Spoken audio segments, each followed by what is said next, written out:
And thank you for tuning in with Lala Madness. This is a Moment of Madness episode here, and we will be discussing Love and Marriage Huntsville, the recap of episodes 4 through 8, which will be the finale.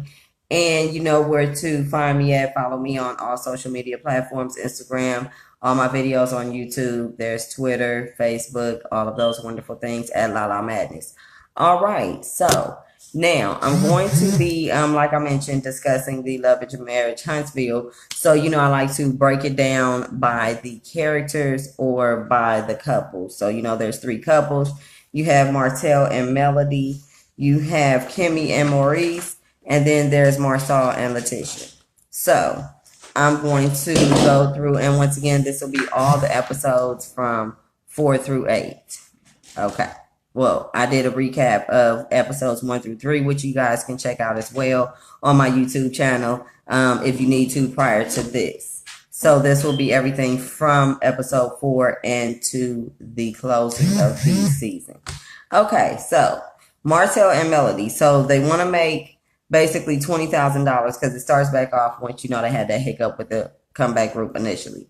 So they want to make $20,000 for the first 6 months of putting in work. Everyone else feels like they're all putting in work and it's an issue and they're having issues with the little comeback group scenario.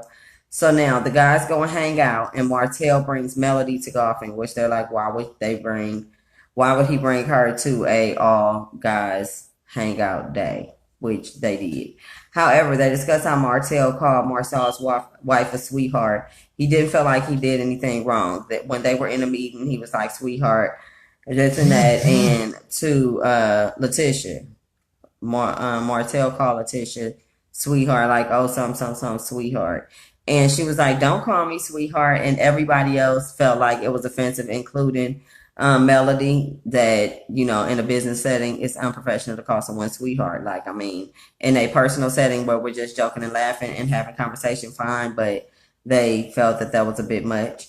All right, Martell and Melody basically celebrate their 10-year anniversary, and the other couples basically got them a limo. They all went out to celebrate. I thought that was cute. They pulled up. It was a total surprise. They just told them they was going somewhere, and they had no clue what the event was. And that's when they told them when they got in the limo that basically a couple that we know has been married for 10 years, and we like to take them out to celebrate. And it was real cute. They had a nice thought, as being friends to the whole situation.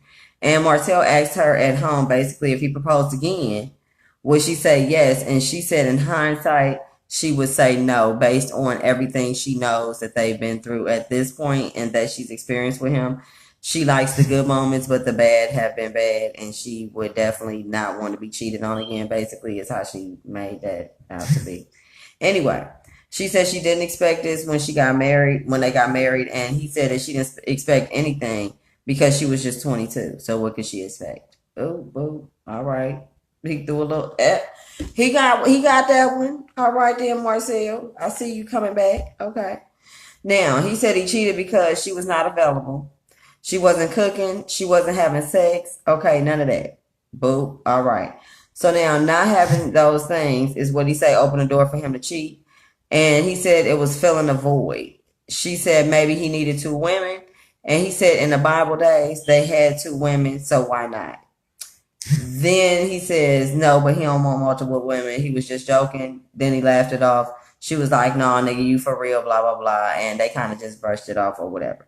So now the men go out. They find out Marcel has two phones while they're out, which is really weird. They did like a playback from that, which I mentioned in the last recap, that they found out he had two phones. So that made it like an awkward situation. They just brought it back up throughout this season. Martell turns all the way up at the bachelor party that they actually have for Maurice, because Maurice and Kimmy are getting married. So he was gone. He was lit, and yeah, he turned up. Melody is worried because Martell won't even drink a glass of wine, so she was upset that he had all these drinks with the guys and he won't drink anything with her. She's like, he won't even have a glass of wine with dinner with me, but he went and did all this turning up. So she was like, they step out from the yacht party and discuss why he cheated when they're at Kimmy and Maurice's yacht party or whatever. He admits to cheating for 2 years because she asked him how long he had cheated or whatever. And being in a full-blown relationship, basically, he also admitted that too. So Melody says that the side piece called her phone and said, have your husband stop finding me because he find me every time she changed her number. So if your fucking side piece called me to tell me that you continue to talk to her, bitch, and I know for a fact I done caught you, child, bye. Okay. When she answered his phone, the side piece also told her, I did not call for you, put Martell on the phone. And he did not defend her. So she brought that up and said that really hurt her or whatever because, like, how can you not defend me to your side piece when she getting smart and shit bumping her gums? And you basically sit there like a sitting duck, like, no, nigga. You better tell this bitch something. And then she ended up pulling up, going to the chick house as well that she mentioned. And he was like, oh, did nobody tell you to do all that? Well, yes, I did have to do it and go upside your head at the same damn time. But I don't think she did that part. I'm just saying. Anyway. Now she has a heart-to-heart sit down with her mom about the marriage and how she feels like everything is going. She kind of is not sure if she wants to stay in the marriage or if she wants to actually let it go due to her feelings of still holding these resented feelings or whatever towards, I don't know if it's towards him for doing the actual act of cheating or if it's towards the female that she had slightly an issue with, but I think it's more towards him because she makes everything about how he handled the situation, but he caused the situation. So I don't know how you expect. And anyway, I just report the news. I don't make it up. Anyway, so she also sat down and talked to Kimmy about her not reaching out during her hard time with Marcel. She also admitted that she called him called him on the phone with the girl 4 times in the year. So if he admitted to it being 2 whole years, and he didn't after a year, she thought it was after that year, she knew that he did for sure talk to this girl because she's called him on the phone 4 separate times over this course of a year. There still is another year that he still didn't stop communication with this girl after it was found out that he was basically in communication or cheating with her at that time. He kept it going. Like, what the hell? For another year? So what kind of life we live in? We live in a pretender life? Because that's what I'm saying. That's pretender life. It's like wearing a medium, a size that don't fucking exist. What do you mean? Ciao, bye. Anyway, now moving forward. Martell and Melody, they actually get a call from the lender, and the lender told them that, excuse me, my bad. And the lender actually told them that only 4 of the couples, or 4 people of the 6, because it's 3 couples, which means 6 people. And they have Martell, Melody on as 2 separate people. And then you have one person from you have Letitia, I think, representing Infinite Properties. And then you have, I believe, Kimmy, representing her business.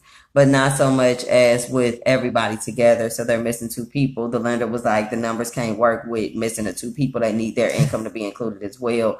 They wanted to include them as businesses and leave one partner out of it. And they didn't think it was fair because if they're both putting their information on and both taking the risk, 2 parties in that situation, which would be Melody and Martell, then how can you have one party in each scenario taking a brunt? But they made the articles of incorporation and nobody had paid attention to that. So they had that in there as such. So that either needs to be amended or they need to go by the articles of incorporation and use that. But if the numbers won't work, then I don't know. Moving right along. Now, they tell the contractors and the architect now that they have to pause on the project until they work out the financing and decide, or after they have a meeting with everyone and figure out who's going to be on the paperwork, who's not, who's going, who's staying, whatever they going to do. Okay. So they pause everything for now. They said they'll have the workers wait and pause and all that for a second until at least like a couple weeks or something. They hold a meeting with the comeback group to discuss only one person from each of the 2 couples are putting up the company they personally own for the financing. They decide that they're going to move forward with paying for the appraisal. Now they need to do an appraisal on building the 2 houses on the lot. So it's like $200 and something, I believe she said, to get the appraisal done. So they said that they're going to go ahead and pay for that. Then it was everybody else in the group was like, oh, well, How is she doing that when you just making the decisions? When how do you know everybody else couldn't put in on it too?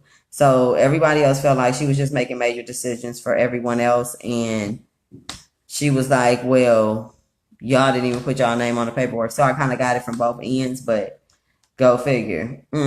We just have to wait to see what happens now, don't we? Anyway, it leads to a big argument. She's the only vote for disbanding the comeback group, and Martell is on the fence. Everyone else voted to keep the comeback group. She voted to disband it because she was mad as fish grease. Melody meets with another company to see if she can buy the other people out and proceed with building anyway. So she goes with an alternative contracting company to see if she still can get it done. Interesting. She went behind everybody back and had a plan B on that ass just in case.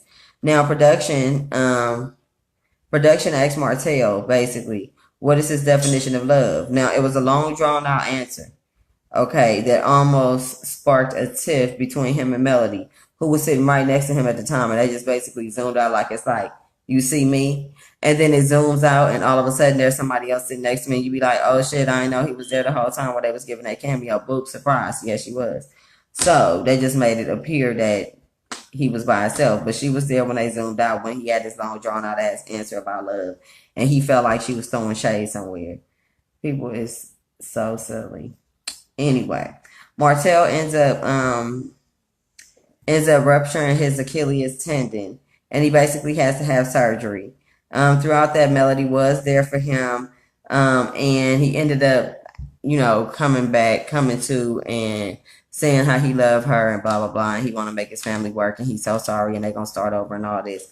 So this was under anesthesia, so she wanted to make sure that he was going with it, but he said he was serious and he knew what he was saying, so they usually don't take what people saying that's under anesthesia. I'm just saying.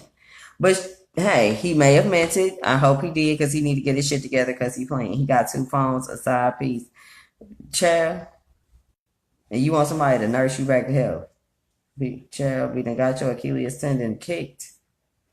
Okay. Now, she basically told him that she thinks they need some time apart before surgery. But he woke up and ended up having this epiphany, and they ended up saving their marriage. So that's them. Everything ended up working out for them in the end. He ended up bouncing back after the surgery, and they were fine, and they worked on their marriage, and I guess that's what they're actively doing now. Haven't heard anything in the blogs about them getting divorced, so congrats to you. All right, now you have Kimmy and Maurice. Now, they attended premarital counseling to iron out everything before getting married and blending their families, because they're working on getting their wedding together and everything. Now, Kimmy actually mentions in therapy that she's always been a single parent for so long that she feels like she missed out on vacations and just life in general. You can't go to certain events. You need to basically, she said, I would go to work or school, handle my business, pick up my child, and go home. Like, that's what people that are single parents usually do. You leave and handle stuff that you have to have. Other than that, you get your kids and go to the house. Okay, so now, this was a touching moment. She actually cried a little bit. It was very sentimental. I felt her as well as a single parent, so I knew exactly how she felt, but go figure, do what you got to do. Maurice sits down and talks with his son about getting married to Kimmy. His son is happy with their marriage, or with them getting ready to get married, so they did get his approval, which was great.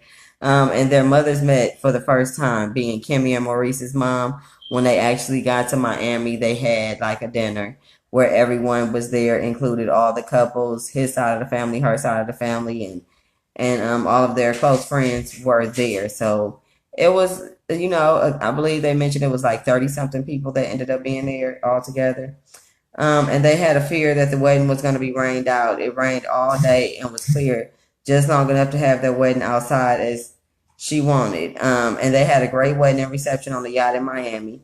And Kimmy drives by a real estate development place, basically, and calls a meeting with the comeback group, because she drives by and sees that they're building up some real estate developing really fast, and they can't build houses fast enough. People are requesting these houses. There's waiting lists there. As soon as one goes up, it's sold, that type of thing. So She was noticing that she wanted to get in on the money and make sure that the comeback group got an opportunity to kind of cash in, or at least get in the market and not miss out on opportunities for them to actually do what they set out on doing. Okay, so they discussed getting things back on track. Melody says that she's down with the overall and movement as far as moving forward with them as a group. But it wants everybody to stay in their lane, meaning those that are contractors do contracting, those that are the sales, those that do this and that. So she wants everything divided out, which everyone basically stick to your strength. And so things don't overlap and toes aren't stepped on, and it makes things harder and rougher. So I get her on that division of labor. So go ahead, you. And Melody says that she's basically she lets them know that she does not know if they're going to be doing it separately, her and Martell, or as a couple, because things are a little rocky with them right now. So interesting. Now we move on to Marsal and Letitia, who we know Marsal is actually Maurice's brother, his younger brother. Okay, so they're both Scots, by the way. Letitia Scott, Marsal Scott, and then now Kimmy and Maurice are married. They're Scots as well. All right. So now she bought Melody lingerie for her and Martell's 10-year anniversary. Okay. Now she bought herself a sexy toy, and he didn't like it. He, as in Marsal, didn't like it, and he suggested giving Melody the sex toy or a vase, and them keeping the lingerie. He can go with that. Now, during lunch at Martell and Melody's 10-year celebration, Letitia said that she wants to excel in her career. Marsal tells her that she does not have a career and he will go and make more money. And Letitia asks Melody how she overcame the infidelity, just like random. Like, how did you overcome this infidelity? Like, out the blue. Like, girl, this ain't even a time at the 10-year anniversary. Is you trying to break them up or keep them together? Because it's already like a sticky situation right now. Like, don't bring it back up. They like, damn, you gonna ask that at the anniversary dinner, the 10-year one where this nigga cheated? You gonna ask him about it, ask her about it, anybody about it. Don't ask nobody. Let's not talk about it. Damn though. But anyway.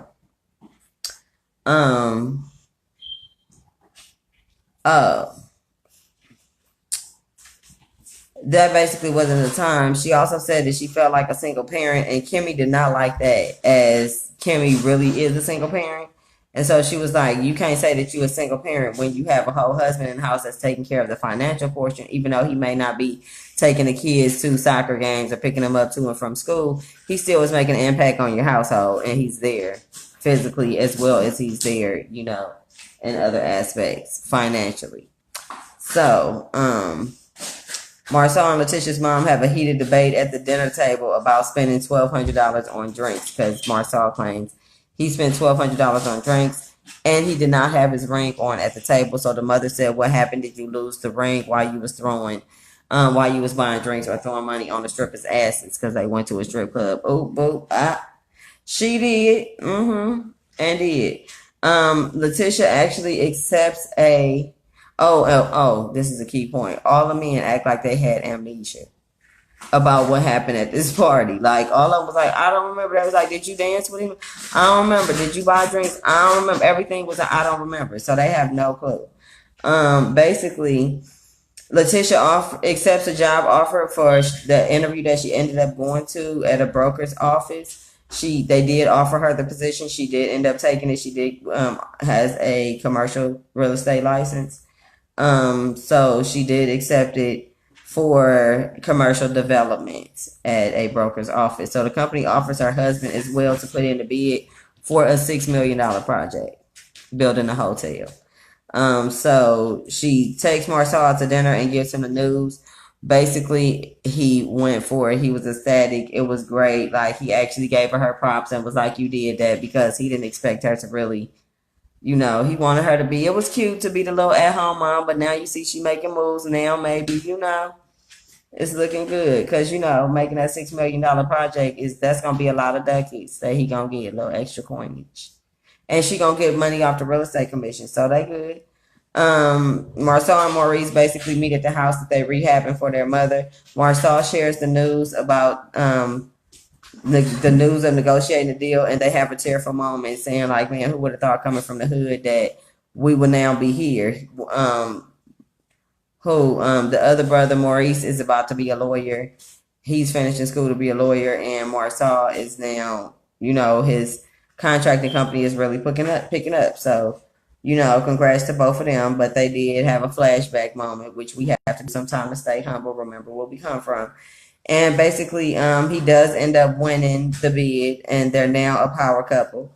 And he didn't want to be one at first, but it turned out great for the both of them. Like I said, she gets commissions from closing the deals and lining up the prospects and everything, doing what agents do.